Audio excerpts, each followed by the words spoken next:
Bonjour à tous, je me présente, je m'appelle Lilia Sferzi, je suis enseignante à l'INSEAD et je vais Inch'Allah participer à Netlinks Day pour vous parler un petit peu d'une notion qui est un petit peu à la mode, très in, qui s'appelle les Big Data. Donc je suppose que pratiquement tout le monde en a entendu parler, mais la difficulté c'est de savoir ce qui se cache derrière ce nom, parce que c'est quelque chose de hype, de in, de connu, tout le monde veut le faire. Mais finalement, qu'est-ce que c'est?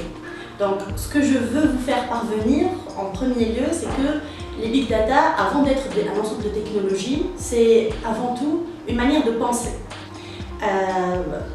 Vous avez certainement remarqué, selon notre cursus académique et universitaire, et notre manière de penser, elle est un petit peu opérationnelle et plutôt relationnelle. Quand je dis relationnelle, c'est en termes de base de données relationnelle.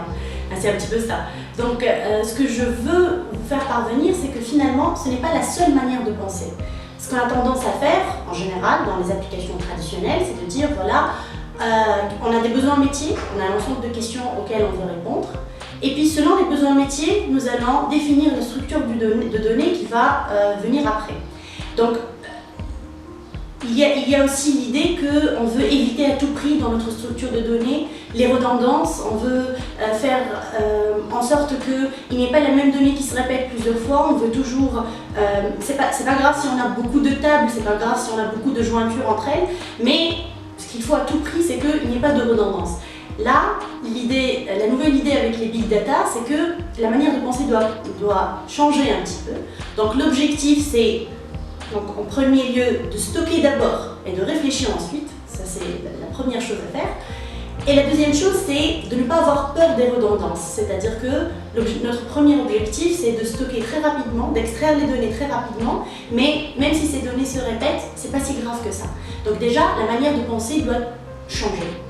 Mais ce qu'il faut surtout savoir, c'est qu'on ne cherche pas à remplacer les anciennes technologies avec de nouvelles qui sont des technologies Big Data ou des outils Big Data, mais on cherche surtout à faire en sorte qu'elles collaborent ensemble. Donc c'est ce que je veux, j'espère que je vais pouvoir vous expliquer ça à vive voix à Netlinks Day le 12 avril, donc dans 6 jours, et j'espère vous voir très nombreux. Merci.